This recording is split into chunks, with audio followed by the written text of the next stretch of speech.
Good evening बच्चों, कैसे हैं आप सभी लोग। उम्मीद करती हूँ कि आप सभी लोग बिल्कुल ठीक होंगे। तो बच्चों, लास्ट क्लास में हम पढ़ रहे थे बेस थ्योरम, ठीक है।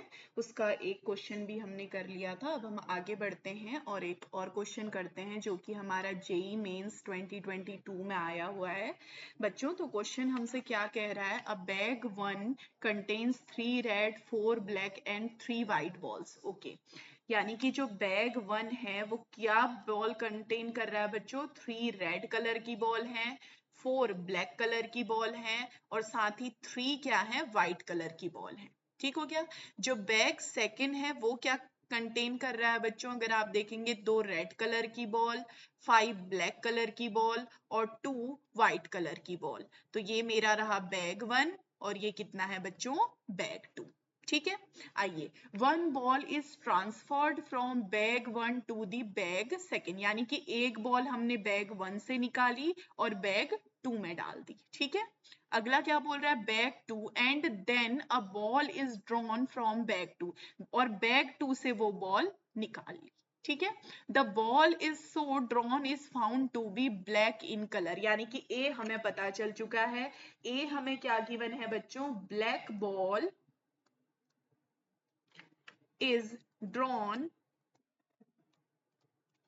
from B2, यानी कि बैग 2 से ब्लैक बॉल निकाली गई।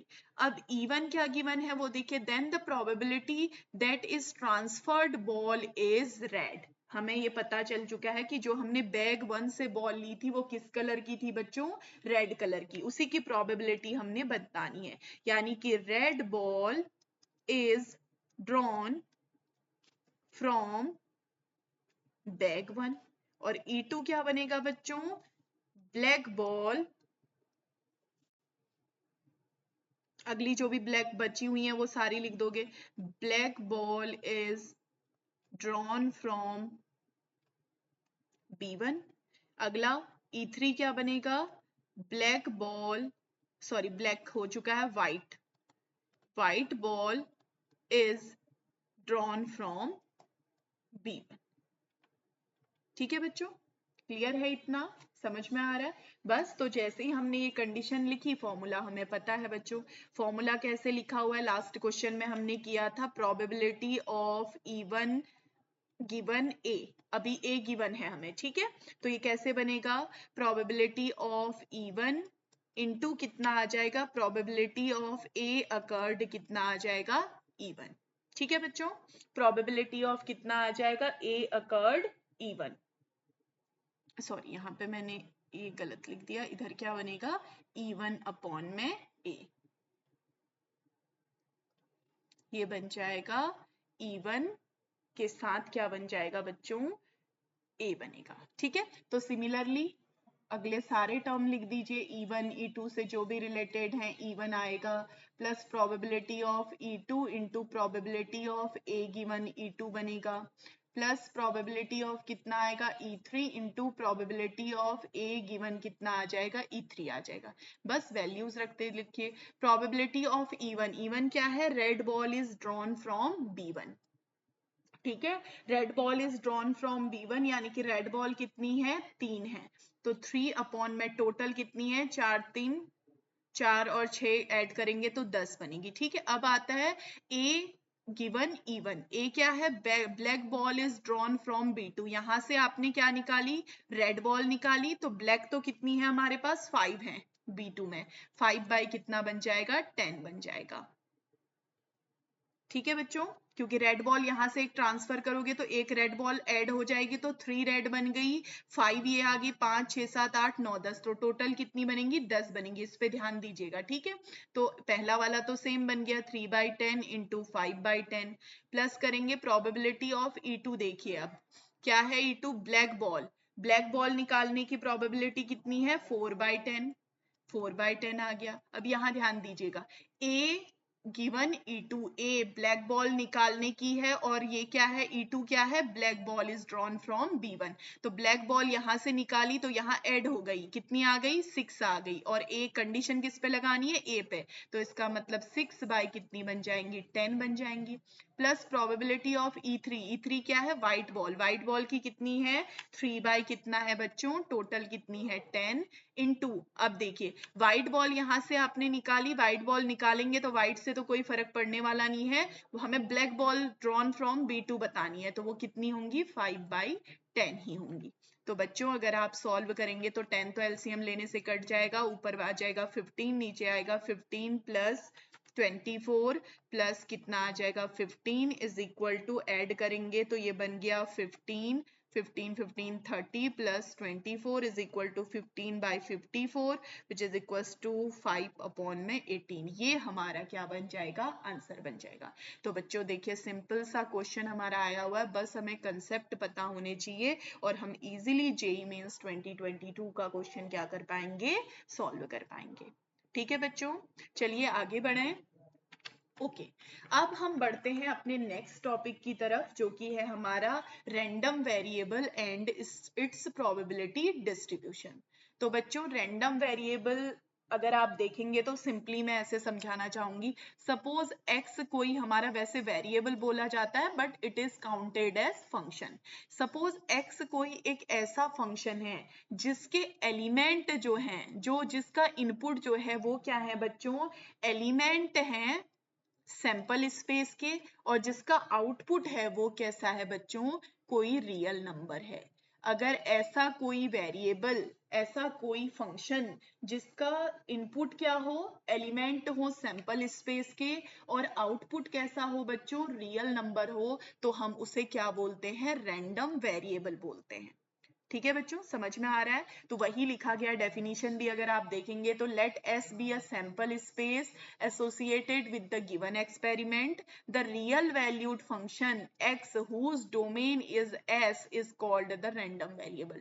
डोमेन आपका क्या होगा, सैंपल स्पेस होगा, और आपका रियल वैल्यूड फंक्शन का मतलब क्या हो गया, जो आउटपुट होगी वो कैसी होगी, एक रियल नंबर होगी, तो उसको हम क्या बोल देंगे बच्चों, रैंडम वेरिएबल बोलेंगे। आ रहा है समझ में। ओके अब बात करते हैं प्रोबेबिलिटी डिस्ट्रीब्यूशन फंक्शन की। बेसिकली प्रोबेबिलिटी डिस्ट्रीब्यूशन फंक्शन क्या है बच्चों, सपोज आपको बहुत सारे रैंडम वेरिएबल दिए गए हैं, यहाँ पे मैं लिख रही हूँ x1 x2 up to so on x1, तो हम प्रोबेबिलिटी उस रैंडम वेरिएबल की उस एक्स आई पर कैसे कैलकुलेट करते हैं, पहले की प्रोबेबिलिटी निकालेंगे, दूसरे की प्रोबेबिलिटी निकालेंगे और अंततः क्या निकाल देंगे, लास्ट वाले की प्रोबेबिलिटी निकाल देंगे। ठीक है, और अगर आप देखेंगे तो क्योंकि सभी की प्रोबेबिलिटी आप कैलकुलेट कर रहे हैं, तो इन प्रोबेबिलिटीज का सम जो होगा वो कितना आएगा बच्चों, 1 निकल करके आएगा। एक एग्जाम्पल से समझाती हूँ। सपोज मैंने एग्जाम्पल लिया, एग्जाम्पल क्या लिए मैंने, 2 कॉइन लिए, ठीक है, 2 कॉइन को क्या किया, टॉस किया। ठीक है, एग्जाम्पल में मैंने जो लिया वो टॉसिंग 2 कॉइन्स ले लिया। ठीक है, तो बच्चों टॉस करूंगी 2 कॉइन का, तो कैसी पॉसिबिलिटी बनेगी, या तो दोनों में हेड आए, या हेड और टेल आए, या टेल और हेड आए, या फिर टेल टेल आए, यही पॉसिबिलिटी होगी मेरे पास। तो x क्या बनेगा बच्चों, अगर आप देखेंगे तो x जो रैंडम वेरिएबल हम लेते हैं वो क्या, मैंने मान लिया कि नंबर ऑफ हेड्स है। ठीक है, number of heads, number x हमारा क्या है, नंबर ऑफ हेड्स, किस में से आ रहा है, सैंपल स्पेस में से आ रहा है। तो बेसिकली ये क्या बन गया बच्चों, रैंडम वेरिएबल बन गया। आ रहा है समझ में, रैंडम वेरिएबल, क्योंकि इसके आउटपुट कैसे होंगे, हेड आने की अगर मैं पूछूंगी या तो 0 पॉसिबिलिटी होगी, या 1 पॉसिबिलिटी होगी, या 2 पॉसिबिलिटी होगी। तो बच्चों इसे एक टेबल में अगर मैं दिखाऊंगी तो पॉसिबिलिटी हेड आने की या तो 0 हो सकती है, या 1 हो सकती है, या 2 हो सकती है। तो अगर प्रोबेबिलिटी आप निकालेंगे उस पर्टिकुलर एक्स आई पे, तो 0 आने की प्रोबेबिलिटी कितनी होगी बच्चों, 1/4। 1 कितनी बारी आ सकता है, 1 आता है 2 बारी में, 2/4, और 2 कितनी बार आ सकता है हेड, एक बारी, तो 1/4। तो इन्हीं को हम क्या बोलते हैं बच्चों, प्रोबेबिलिटी डिस्ट्रीब्यूशन बोलते हैं। अगर आप सम करेंगे 1/4 plus 2/4 plus 1/4, it will become 1। Clear है, तो इसी को हमारा क्या बोला जाता है बच्चों, प्रोबेबिलिटी डिस्ट्रीब्यूशन फंक्शन बोला जाता है। क्लियर है, चलिए आगे बढ़े, क्वेश्चन करते हैं और समझते हैं। अगर आप देखेंगे क्वेश्चन में हमें क्या दिया हुआ है, the probability distribution of a random variable x is given by, हमें क्या दिया है, x जिसमें वैल्यू दे रखी है 1 0 1 3 दे रखा है और प्रोबेबिलिटी भी दे रखी है। प्रोबेबिलिटी क्या दी है, इसकी k दी है, इसकी k बाई 2 दे रखी है, इसकी k बाई 4 दे रखी है और इसकी कितनी दी है, k बाई 8 दे रखी है। तो इस तरीके से हम अपनी टेबल को क्या कर लेंगे, कंप्लीट कर लेंगे। ठीक है बच्चों, इतनी इंफॉर्मेशन हमें गिवन है। चलिए पहला पॉइंट पढ़ते हैं, determine the value of k। तो वैल्यू k की डिटरमाइन करनी है बच्चों। अभी मैंने बोला था ये जो प्रोबेबिलिटी है ऑलमोस्ट सारी ही पॉसिबिलिटी की हमें गिवन होती है, तो इनका सम कितना आता है, 1 आता है। तो यहाँ से हम k की वैल्यू निकाल लेंगे। k की वैल्यू निकालने के लिए आपने किया k plus k by 2 k by 4 plus k by 8 is equal to कितना आ जाएगा, 1। यहाँ से 8 एलसीएम ले लीजिए तो ये बनेगा 8k plus 4k plus 2k plus k is equal to कितना आ जाएगा, 8। दैट इम्प्लाइज आप ऐड करेंगे तो it will become 8 9 10 11 12 13 14 15 15k is equal to कितना आ जाएगा, 8। That implies k is equal to कितना आ जाएगा बच्चों, 1/15 आ जाएगा। तो पहला पार्ट तो हमारा इजीली सॉल्व हो गया। अब बढ़ते हैं दूसरे पार्ट की तरफ। आपको क्या निकालनी है, डिटरमाइन प्रोबेबिलिटी। कब निकालनी है प्रोबेबिलिटी, जब x क्या हो, लेस देन इक्वल टू कितना हो, 2 हो। तो बच्चों लेस देन इक्वल टू 2 में आप कंडीशन ऑलरेडी देख रहे हैं कि क्या क्या एग्जिस्ट करेगा। या तो प्रोबेबिलिटी क्या हो सकती है, x इज इक्वल टू 0 पे कैलकुलेट हो सकती है, या फिर प्रोबेबिलिटी किस पे कैलकुलेट होते सकती है, x इज इक्वल टू 1 पे, या फिर probability x is equal to 2 पे कैलकुलेट हो सकती है। आ रहा है समझ में, तो बस निकाल दीजिए। x प्रोबेबिलिटी k है, यहाँ पे प्रोबेबिलिटी k बाई 2 है और 2 पे प्रोबेबिलिटी k बाई 4 है। तो एलसीएम ले लीजिए, ये बना 4k plus 2k plus k upon में कितना आ गया, 4। तो it will become 4 5 6 7 7k by 4, k की वैल्यू रख दीजिए 7 by 4 into 8 by 15 which is equal to 4 से कैंसिल आउट करेंगे 2, तो 14 बाई कितना आ जाएगा, 15 आ जाएगा। अगली प्रोबेबिलिटी किसकी पूछी गई है, probability when k is greater then 2। Greater than 2 में एक ही एग्जिस्ट करेगा, यानी कि प्रोबेबिलिटी आपसे किस पर पूछी गई है, x इज इक्वल टू 3 पे पूछी। तो कितनी है, k बाई 8। तो k की वैल्यू कितनी है बच्चों, 8/15 अपॉन में कितना आ जाएगा, 8 which is equal to 8/15 into 8, 8 से 8 cancel out, it will become 1/15। तो 1/15 हमारा क्या बन जाएगा, आंसर बन जाएगा। तो इस तरीके से हम सिंपल वे में अपना प्रोबेबिलिटी डिस्ट्रीब्यूशन फंक्शन को क्या कर सकते हैं बच्चों, सॉल्व कर सकते हैं। क्लियर है आपका, इतना समझ में आया। चलिए आगे बढ़ते हैं, अब नेक्स्ट क्वेश्चन करते हैं बच्चों, जो कि अगेन हमारा प्रोबेबिलिटी डिस्ट्रीब्यूशन से है। और क्वेश्चन अगर आप देखेंगे तो जेईई मेंस 2022 में आया हुआ है बच्चों। तो क्वेश्चन हमसे क्या कह रहा है, a random variable x has the following probability distribution. x दे रखा है, उसकी प्रोबेबिलिटी दे रखी है। x में क्या दिए हैं, 0 दे रखा है, 1 दे रखा है, 2 दे रखा है, 3 दे रखा है और साथ में 4 दे रखा है। ठीक है बच्चों, और प्रोबेबिलिटी कितनी दी है, k यहाँ पे दे रखी है 2k, यहाँ पे दी है 4k और यहाँ पे दी है 6k और यहाँ दे रखी है कितनी बच्चों, 8k। ठीक है, ये हमें टेबल ऑलरेडी गिवन है। तो हमें क्या निकालनी है, प्रोबेबिलिटी निकालनी है किसकी, 1 से कहाँ पे दिया है, 4 के बीच में नंबर हो, given x less than equal to 2, यानी कि कंडीशनल प्रोबेबिलिटी की यहाँ पे बात हो रही है। तो बच्चों कंडीशनल प्रोबेबिलिटी देखते ही आपको ध्यान में आ जाना चाहिए कि क्या होता था अगर मैं इसे a मानती हूँ, इसे b मानती हूँ, तो कंडीशनल प्रोबेबिलिटी में a इंटरसेक्शन b होता है और प्रोबेबिलिटी ऑफ b होता है, यही तो फॉर्मूला होता था। तो अब निकाल दीजिए a इंटरसेक्शन 1 से 4 तक के बीच के नंबर्स कौन कौन से एग्जिस्ट करेंगे यहाँ पे, या तो 2 करेगा या 3 करेगा, और बी वाले में 2 से बराबर या 2 से छोटे, तो कौन से एडजस्ट करेंगे, 0 करेगा, 1 करेगा और 2 करेगा। तो इंटरसेक्शन में क्या आ जाएगा, सिर्फ और सिर्फ प्रोबेबिलिटी किसकी, 2 की, यानी कि यहाँ पे आएगा probability at x is equal to 2 और प्रोबेबिलिटी ऑफ b यानी कि प्रोबेबिलिटी ऑफ x 2 से छोटा और बराबर है, तो probability of x is equal to 0, probability at x is equal to 1 plus probability at x is equal to 2। बस सारी वैल्यूज हमें पता है, हम निकाल लेंगे। Probability at x is equal to 2 पे कितनी है बच्चों, 4k, 0 पे कितनी है k, 1 पे कितनी है 2k और 2 पे कितनी है 4k। तो it will become 4k upon में कितना आ जाएगा, 7k तो k से k कैंसिल आउट हो गया, 4/7। ये हमारा क्या बन जाएगा बच्चों, आंसर बन जाएगा। अब देखिए कितना सिंपल क्वेश्चन जो कि आपके जेई मेंस 2022 में आया हुआ है, वो हमने सिर्फ और सिर्फ एक फॉर्मूला बेस्ड कंडीशनल प्रोबेबिलिटी का फॉर्मूला और साथ ही साथ प्रोबेबिलिटी डिस्ट्रीब्यूशन के फॉर्मूले को यूटिलाइज करके सॉल्व कर दिया। ठीक है बच्चों, आ रहा है समझ में इतना? ओके चलिए अब बढ़ते हैं आगे। अब हम बढ़ते हैं अपने लास्ट टॉपिक की तरफ जो कि है Bernoulli trails and binomial distribution. ठीक है बच्चों, तो बर्नौली ट्रेल्स किसे कहते हैं? बर्नौली ट्रेल हमारा होता है, trial is a random experiment are called Bernoulli trial if there are finite number of trial. जो ट्रेल होगी उसमें कितने नंबर होने चाहिए? फाइनाइट नंबर होने चाहिए, ये इनफाइनाइट तक नहीं जानी चाहिए। ठीक है बच्चों, अगला ट्रेल आर इंडिपेंडेंट। जो ट्रेल्स होनी चाहिए वो कैसी होनी चाहिए? इंडिपेंडेंट होनी चाहिए। अगला each trial has exactly two outcome, या तो सक्सेस होगी या फिर क्या होगी? फेलियर होगी। एक को हम सक्सेस बोलेंगे, दूसरे को हम क्या बोल देंगे? फेलियर बोल देंगे। और डी वाला पॉइंट क्या है? Probability of success remains same in each trail. तो प्रोबेबिलिटी जो होगी वो सक्सेस में हमेशा सेम रहेगी, remain same in each trail. Clear है बच्चों इतना? ओके चलिए आगे बढ़ते हैं। अब बात करते हैं बाइनोमियल डिस्ट्रीब्यूशन की। तो बच्चों बाइनोमियल डिस्ट्रीब्यूशन क्या होता है? अगर आपकी बर्नौली ट्रेल जो है वो रिपीट करने लग जाए n टाइम्स, ठीक है, तो तब हम क्या बोल देते हैं? वो कैसा है? बाइनोमियल डिस्ट्रीब्यूशन है।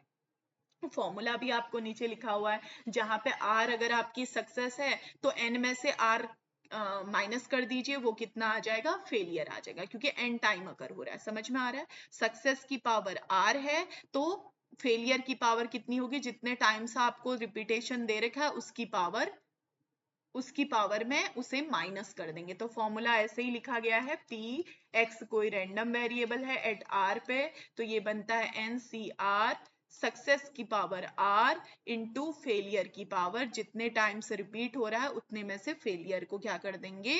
माइनस कर देंगे। उतने में से सक्सेस को क्या कर देंगे? माइनस कर देंगे। तो इसे हम क्या बोलते हैं? बाइनोमियल डिस्ट्रीब्यूशन कहते हैं। बर्नौली ट्रेल, ट्रेल की हमें डेफिनेशन बता दी गई है कि बर्नौली ट्रेल में क्या होना चाहिए? हमारे जो ट्रेल हैं वो फाइनाइट होने चाहिए, इंडिपेंडेंट होने चाहिए, दो आउटकम निकलने चाहिए, एक सक्सेस और दूसरा फेलियर। और अगला क्या बोला कि success remain same in each trail. Failure अलग अलग हो सकता है बट सक्सेस जो है वो रिमेन सेम, एक ही जैसी रहेगी सारे ट्रेल में।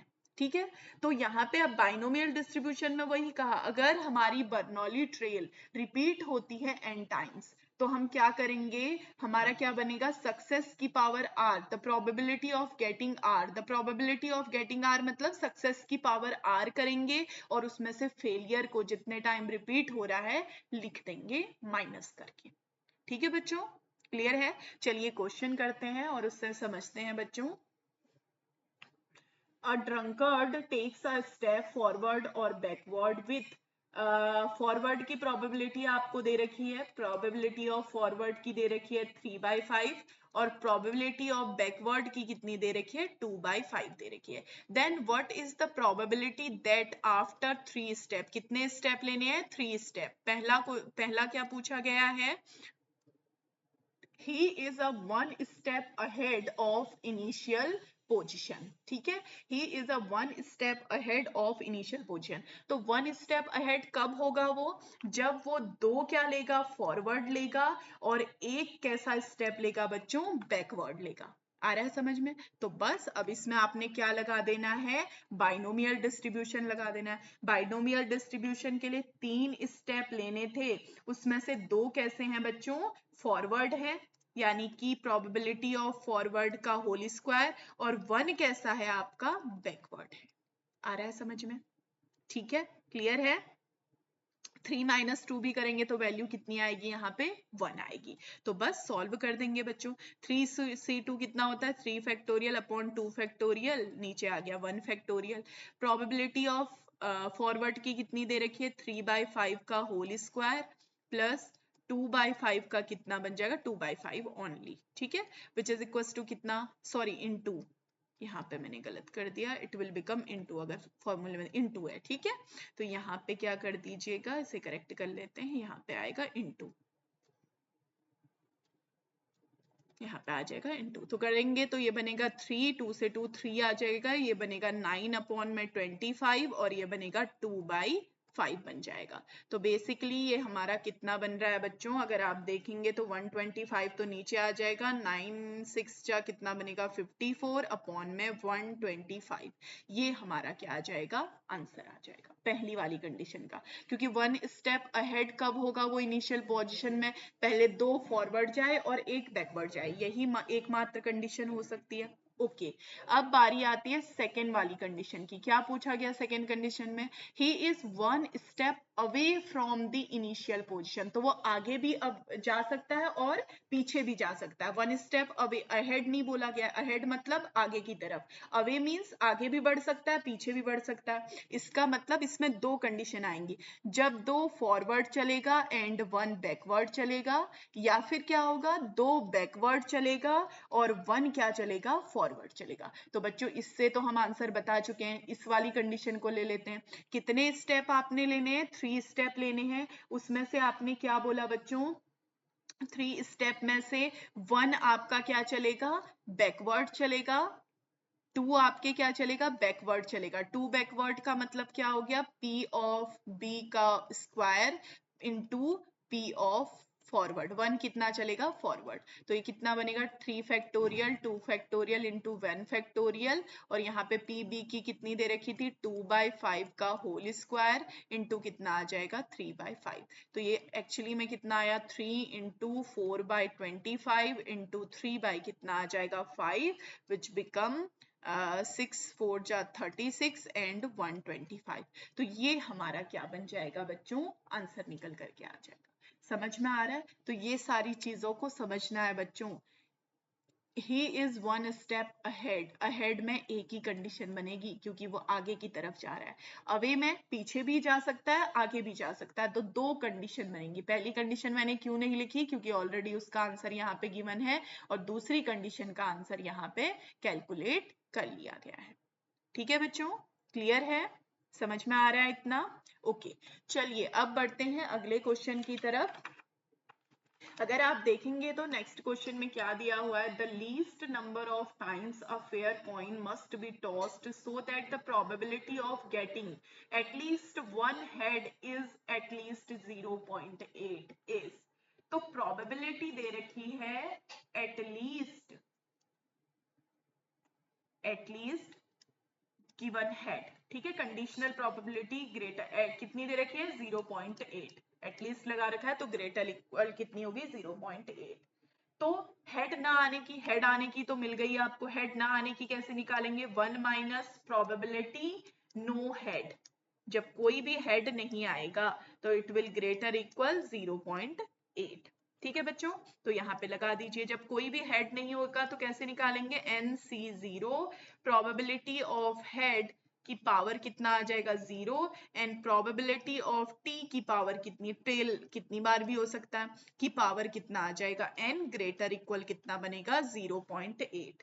तो 1 माइनस, क्योंकि हमें फेयर कॉइन दे रखा है, फेयर ये तो हमारा 1 बन गया है, फेयर कॉइन दे रखा है, इसका मतलब प्रोबेबिलिटी कितनी बनेगी 1/2 की पावर n ग्रेटर इक्वल 1/8। तो ये कितना आ जाएगा, माइनस का 1/2 की power n greater equal minus of कितना बन जाएगा, सॉरी इसे बाहर लिखेंगे, माइनस का 0.2, तो इनइक्वलिटी चेंज हो जाएगी, 1/2 की power n is less than equal to 0.2, that implies 2 की power n is less than equal to 0.2 आ जाएगा। तो यहां से हमें क्या पता चलेगा बच्चों, 2 की power n is greater than equal to, sorry यहाँ पे मैंने गड़बड़ कर दी, यहाँ पे क्या बनेगा 2, अगर क्रॉस मल्टीप्लीकेशन करते हैं तो इट विल बिकम 2 की power n is less than equal to कितना आ जाएगा, is less than equal to, यहाँ पे करेक्ट कर लेते हैं, ठीक है, यहाँ तक समझ में आया? ओके तो अब क्या बनेगा, मेरा 2 की पावर n जो होगी वो ग्रेटर इक्वल कितने से आ जाएगी बच्चों, 5 से आ जाएगी। तो n क्या रखें कि वैल्यू हमारी 5 से बड़ी आ जाए, अगर मैं n को 1 लेती हूं तो 2 वैल्यू आएगी जो कि 5 से बड़ी नहीं है। n को अगर मैं क्या लेती हूँ 2 लेती हूँ तो वैल्यू कितनी आएगी 4 जो कि 5 से बड़ी नहीं है। n को अगर 3 लेते हैं तो वैल्यू क्या आ जाएगी बच्चों 6 जो कि क्या है 5 से बड़ी है। तो आंसर में आपका क्या होगा n इज इक्वल टू 3। ठीक है, समझ में आ रहा है। तो इस तरीके से हम अपने क्वेश्चन को क्या कर लेंगे बच्चों सॉल्व कर लेंगे। तो बस इस टॉपिक में हमने इतने ही इस चैप्टर में हमने इतने ही टॉपिक कवर करने थे। क्लासिकल प्रोबेबिलिटी जो कि हम ऑलरेडी बढ़ चुके हैं, कंडीशनल प्रोबेबिलिटी हमने बता दी है, टोटल प्रोबेबिलिटी लॉ क्या होता है, बेस थ्योरम क्या होती है, random variable and probability distribution क्या होता है, Bernoulli trail and binomial distribution, ये सारी चीजें हम पढ़ चुके हैं। जितनी भी पॉसिबिलिटी थी वेरिएशन की बच्चों वो हम ऑलरेडी कर चुके हैं। तो अगर इसके अलावा भी कहीं पे आपको डाउट होता है तो आप व्हाट्सएप ग्रुप के माध्यम से पूछ सकते हैं। तो बच्चों अच्छे से प्रैक्टिस कीजिएगा। अब आपसे मिलेंगे आपकी नेक्स्ट क्लास में, तब तक के लिए बाय बाय बच्चों।